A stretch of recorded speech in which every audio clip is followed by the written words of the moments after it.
ونستغفره ونعوذ بالله من شرور أنفسنا ومن سيئات أعمالنا من يهد الله فلا مضل له ومن يضلل فلا هادي له أشهد أن لا إله إلا الله وحده لا شريك له وأشهد أن محمدا عبده ورسوله اللهم صل وسلم وبارك على سيدنا محمد وسلم تسليما كثيرا أما بعد فيا عباد الله أوصيكم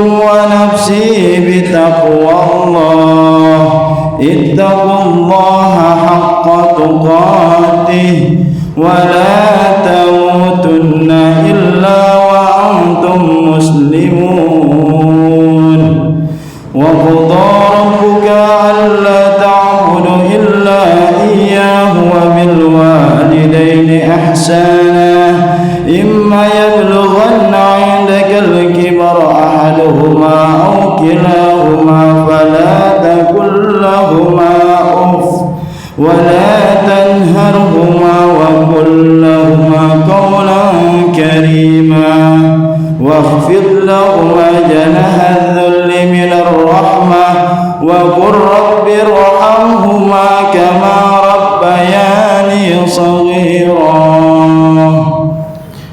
Alhamdulillah, puja dan puji syukur hanya milik Allah Subhanahu wa ta'ala yang telah memberikan kita berbagai macam nikmat, di antaranya nikmat iman wal Islam serta diiringi dengan nikmat sehat wal afiyah. Semoga kita semua di sini menjadi hamba-hambanya Allah yang pandai bersyukur atas nikmatnya.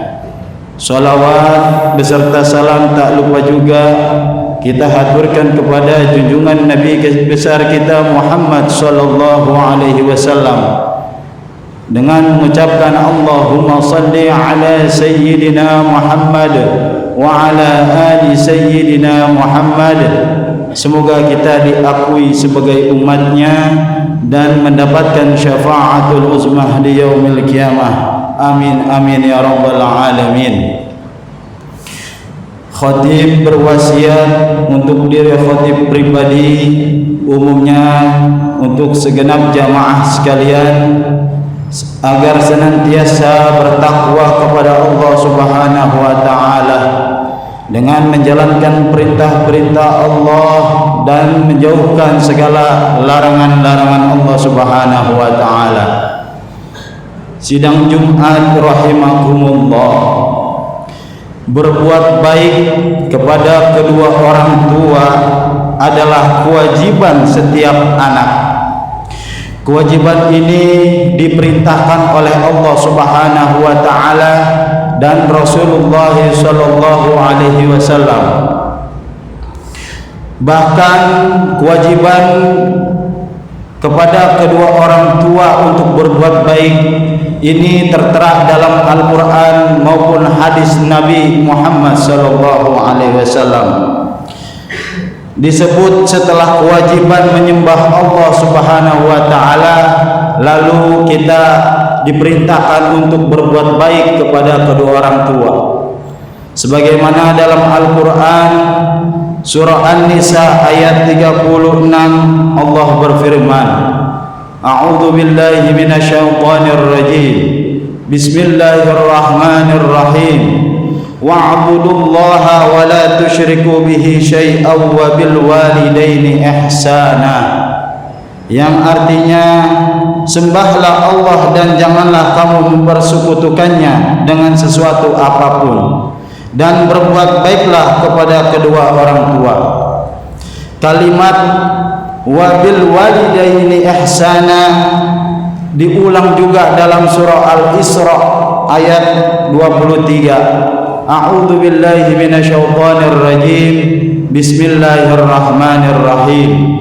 Wa qadha rabbuka alla ta'budu illa iyyahu wa bil walidaini ihsana. Yang artinya, dan Tuhanmu memerintahkan supaya kamu jangan menyembah selain Dia, dan hendaklah kamu berbuat baik kepada kedua orang tua. Kalimat wabil walidaini ihsana diulang dalam redaksi yang sama dan rangkaian perintah serupa. Hal ini menegaskan bahwa kewajiban menghormati, berbuat santun dan sopan terhadap kedua orang tua adalah kemutlakan yang harus dipegang oleh setiap orang. Tentu saja kemampuan kita berbuat baik kepada kedua orang tua akan diganjar oleh Allah Subhanahu wa taala, baik di alam dunia maupun di alam akhirat. Di dunia Allah akan memudahkan hidup kita ataupun di akhirat kelak. Allah akan memudahkan hidup kita dan anak-anak kita.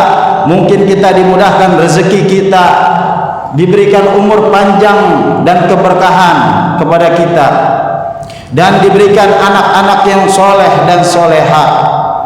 Rasulullah sallallahu alaihi wasallam bersabda, an Anas bin Malik radhiyallahu anhu qala Rasulullah sallallahu alaihi wasallam, man ahabba ayyumidda Allahu bi umrihi wa yazida fi rizqihi falyubirra walidayhi wal yusil rahimah. Rawahul Baihaqi. Yang artinya, diriwayatkan dari Anas bin Malik bahwa Rasulullah sallallahu alaihi wasallam bersabda, barang siapa berharap Allah menambah umur dan rezekinya, hendaklah berbakti kepada kedua orang tuanya dan menyambung hubungan sanak famili. Ma'asyiral muslimin rahimakumullah. Di dalam kitab Duratun Nasihin diceritakan ada seorang anak mendapatkan doa dari kedua orang tuanya disebabkan anak tersebut berbakti kepada kedua orang tua. Orang tua dari anak tersebut berdoa, ya Allah, jadikanlah anak kami sebagai teman Nabi Allah Musa di surga-Mu nanti. Sudah menjadi skenario Allah. Mendadak Nabi Musa alaihi salam minta petunjuk temannya di surga. Ya Allah, tunjukkan kepada hamba siapa teman hamba kelak di surga nanti. Setelah itu Allah berfirman kepada Nabi Allah Musa alaihi salam, wahai Musa, jika begitu maka pergilah engkau ke pasar. Engkau akan menemukan seorang laki-laki yang kelak akan menjadi temanmu di surga nanti.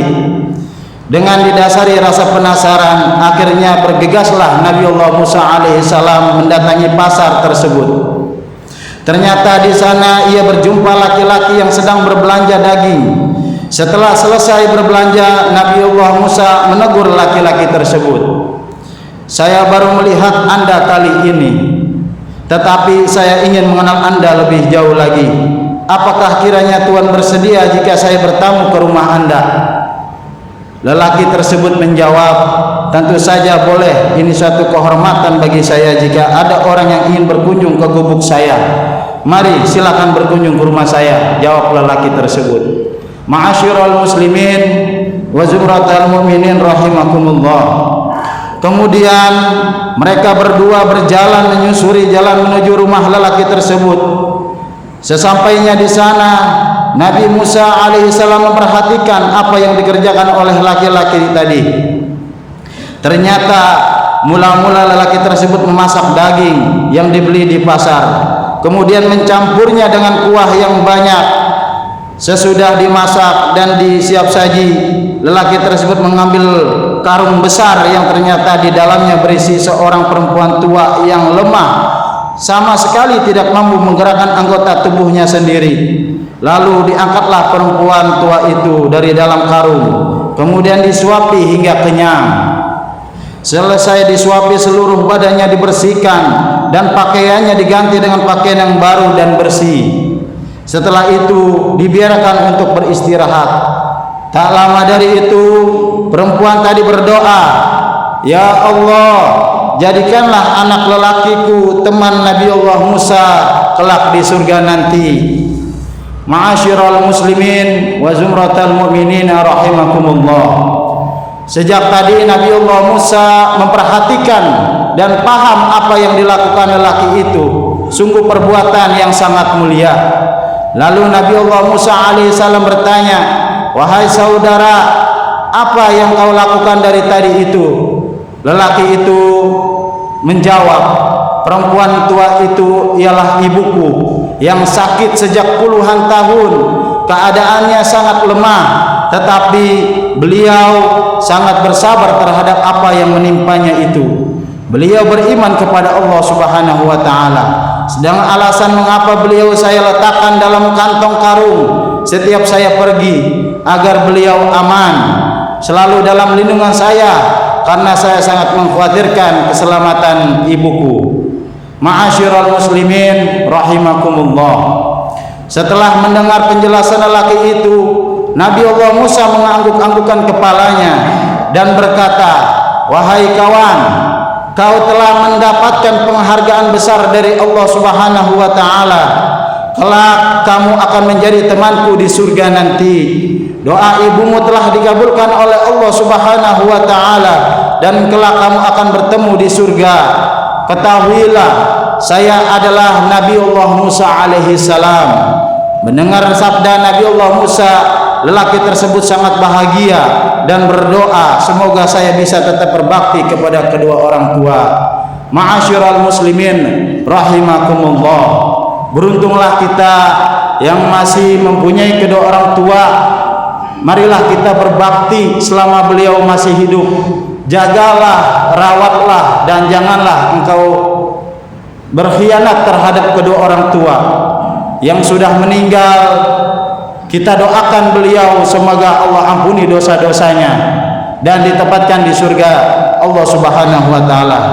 Dengan kisah di atas, semoga kita selalu berbakti terhadap orang tua. Beruntungkah kita yang memiliki orang tua bisa langsung berbakti dan meminta ridhonya. Dan bagi yang sudah meninggal dunia, mari kita doakan beliau.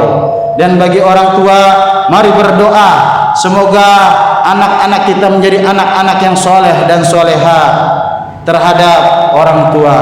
Barakallahu li wa lakum fil Qur'anil azim wa nafa'ani wa iyyakum bima fihi minal ayati wa dzikril hakim wa taqabbala minni wa minkum tilawatah innahu huwas sami'ul alim. Aqulu qouli hadza wa astaghfirullahal azim li wa lakum fastaghfiruhu innahu huwal ghafurur rahim.